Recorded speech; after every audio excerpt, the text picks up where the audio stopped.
रात के अंधेरे में आसमान की तरफ चमकते हुए लातादाद तारों को देखकर एक ख्याल हम सबके जहन में तो आता है, क्या हम इस यूनिवर्स में अकेले हैं? क्या इन लाखों करोड़ों सितारों और प्लैनेट्स में से कोई एक भी ऐसा नहीं है जिसमें अर्थ की तरह जिंदगी पाई जाती हो? अगर एक पल के लिए मान भी लिया जाए कि इस यूनिवर्स में सिर्फ अर्थ ही है जिसमें जिंदगी पाई जाती है, तो ये बात भी इंसानी जहन कबूल नहीं करता। और फिर ये ख्याल आता है कि अगर वाकई ही जिंदगी बस अर्थ पे ही है, तो फिर ये लाखों करोड़ों प्लैनेट्स का क्या काम है? हाशु टीवी की वीडियोस में एक बार आपका फिर से खुशामदीद। नाजरीन, यही वो सवालात हैं जिनके जवाबात जानने के लिए हम इंसान मुसलसल जुस्तजू कर रहे हैं और अभी तक अरबों डॉलर खर्च कर चुके हैं। स्पेस में मौजूद दूसरे प्लैनेट के अंदर जिंदगी पाई जाती है या नहीं, और अगर पाई जाती है तो आखिर वो एलियन दिखते कैसे हैं और कैसे अपनी जिंदगी गुजारते हैं? ये जानने के लिए सबसे पहले नासा ने चांद पर जाने का फैसला किया, क्योंकि चांद ही वो सियारा था जो अर्थ के सबसे ज्यादा करीब था। 3,84,000 किलोमीटर दूर अर्थ के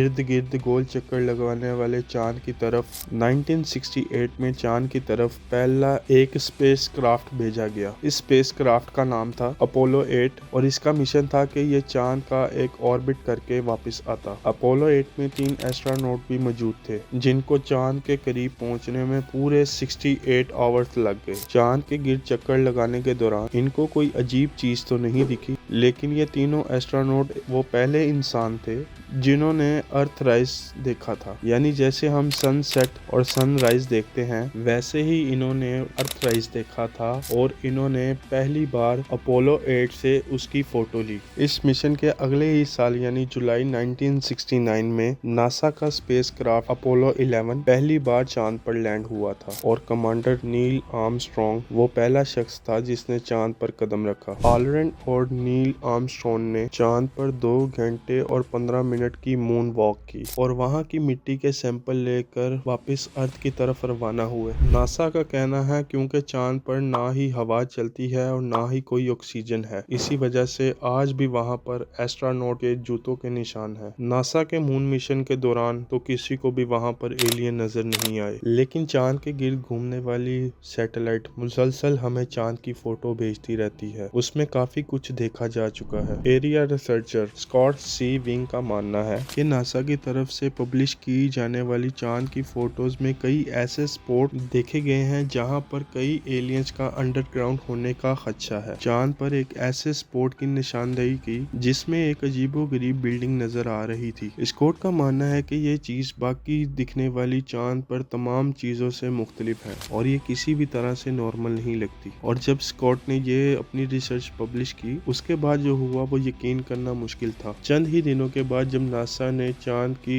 फोटो दोबारा अपडेट की, वो बिल्डिंग नुमा चीज वहां से गायब हो चुकी थी। स्कॉट का मानना है कि चांद पर अगर किसी भी किस्म की एक्टिविटी नहीं हो रही, फिर ये बिल्डिंग नुमा चीज यहाँ से गायब कैसे हो गई? या तो नासा ने फिर वो चीज को एडिट कर छुपा दिया है, या फिर वाकई चांद पे कोई ना कोई एलियन एक्टिविटी हो रही है। बात सिर्फ चंद फोटोज में दिखने वाले स्ट्रक्चर की नहीं है। साइंटिस्ट को चांद की डार्क साइड पर, यानी वो साइड जो हमें अर्थ से नजर नहीं आती, वहाँ एक बहुत बड़ा एरिया मिला है जो चांद के बकाया हिस्से से काफी ज्यादा मुख्तलिफ है। देखने में तो ये एरिया सिर्फ मुख्तलिफ ही लग रहा था, लेकिन तहकीक के बाद जो पता चला वो और भी ज्यादा हैरत अंगेज था। साइंटिस्ट का ये मानना था कि चांद का ये हिस्सा 43,000 स्क्वायर किलोमीटर बड़ा है और ये उस मिट्टी से नहीं बना हुआ जो नील आर्मस्ट्रॉन्ग लेकर आया था, बल्कि एक मेटल से बना हुआ है। साइंसदानों का तो मानना है करीब 400 अरब साल पहले कोई बहुत ही बड़ा एस्ट्रॉइड चांद से टकराया था, जिसकी वजह से ये मेटल चांद पर ही रह गया है। लेकिन कई रिसर्चर इस बात को नहीं मानते, क्योंकि इतना बड़ा अगर एस्ट्रॉइड चांद से टकराता तो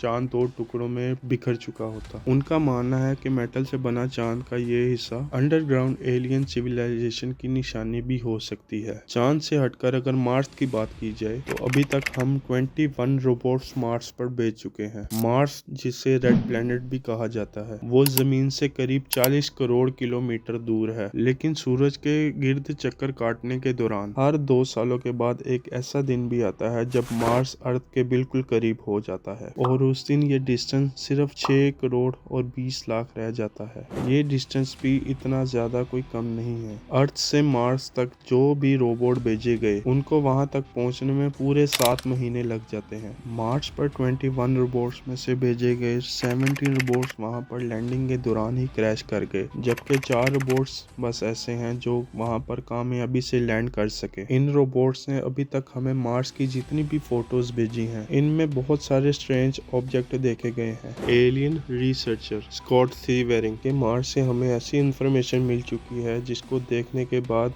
गलत नहीं होगा कि मार्स पे भी जिंदगी पाई जाती थी। उनका कहना था कि उनको मार्स की फोटोज में छोटे पिरामिड्स भी दिखे हैं, यानी पिरामिड्स जिन्होंने अर्थ पर ही बहुत बड़ी मिस्ट्री खड़ी की हुई है। ऐसे ही छोटे साइज के पिरामिड्स मार्स पर भी देखे गए हैं। मार्स पर मौजूद क्यूरियोसिटी रोवर की एक फोटो में बहुत सारे पत्थर देखे जा सकते हैं, लेकिन इन पत्थरों में एक पत्थर सबसे अलग दिखता है जिसकी शक्ल बिल्कुल पिरामिड जैसी है। स्कॉट का मानना है कि मार्स पर छोटे कद के एलियन मौजूद हैं जिन्होंने ये छोटा पिरामिड बनाया है। क्यूरियोसिटी रोवर जिसको बनाने में नासा के $2.5 अरब खर्च हुए थे, उसने मार्स पर लैंडिंग के बाद हजारों फोटोज भेजी हैं। ज्यादातर फोटोज में पत्थर और पहाड़ देखने को मिलते हैं, लेकिन चंद फोटोज ऐसी भी हैं जिन्होंने इंटरनेट पर काफी ज्यादा सवालात खड़े कर दिए हैं, क्योंकि इन फोटोज में कुछ न कुछ एबनॉर्मल जरूर है। इनमें से सबसे ज्यादा मशहूर होने वाली फोटो 1976 में वाइकिंग 1 ने कैप्चर की थी, जिस फोटो में मार्स पर एक बहुत बड़ा फेस देखा जा सकता है। इस फोटो पर नासा का कहना है कि ये एक पहाड़ है जिस पर लाइट और रोशनी पड़ने की वजह से ये एक शक्ल दिख रही है। 2014 में क्यूरियोसिटी रोवर ने ली गई पिक्चर ने एक और हलचल मचा दी, जिस पर मार्स पर पड़ी एक हड्डी नजर आ रही है। इस हड्डी को देखकर ऐसा लगता है जैसे एक छोटी कद के एलियन की हड्डी काफी पुरानी पड़ी हो। नासा के मुताबिक बल्कि ये कोई हड्डी नहीं है कि ये एक पत्थर है जो मार्स पर चलने वाली तेज हवाओं की वजह से ये हड्डी की शक्ल इख्तियार कर गई है। चले ये मान भी लेते हैं कि ये हड्डी नहीं है, लेकिन 2016 में मार्स से आने वाली ये इस फोटो ने सबको हैरान कर दिया। इस फोटो में एक पूरी खोपड़ी देखी जा सकती है। इस फोटो के रिलीज होते ही इंटरनेट पे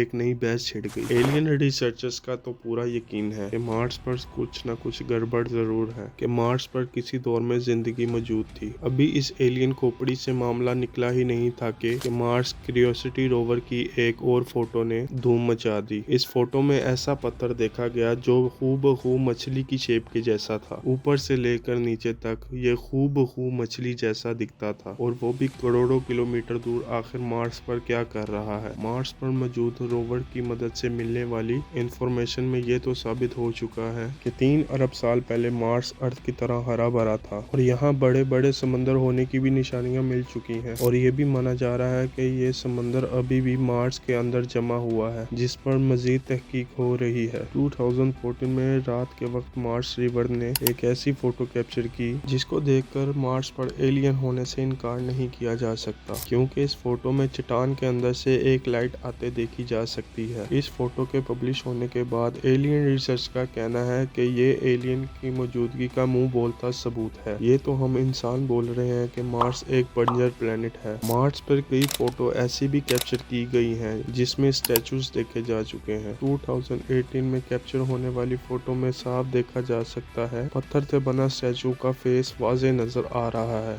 बल्कि 2050 में दूर खड़े पहाड़ पर एक एलियन फीमेल देखी गई। एलियन रिसर्चर स्कॉट ने अपने यूट्यूब चैनल पे कहा है कि मार्स की फोटो पे जितनी ज्यादा रिसर्च हो रही है उतने ज्यादा एलियन की मौजूदगी का सबूत मिल रहा है। एक फोटो में उन्होंने मार्स पर एक इंजन पड़ा हुआ देखा जिसके ऊपर मिट्टी की तह जमने की वजह से वो दूसरे पत्थरों की तरह नजर आ रहा है। या तो ये इंजन ही है या किसी एलियन यूएफओ का टूटा हुआ हिस्सा, या फिर ये एक पत्थर से ज्यादा कुछ नहीं है। उम्मीद है आपको हमारी ये वीडियो पसंद आई। अपने दोस्तों में शेयर करें, लाइक करें और हमारे चैनल को सब्सक्राइब करें। शुक्रिया।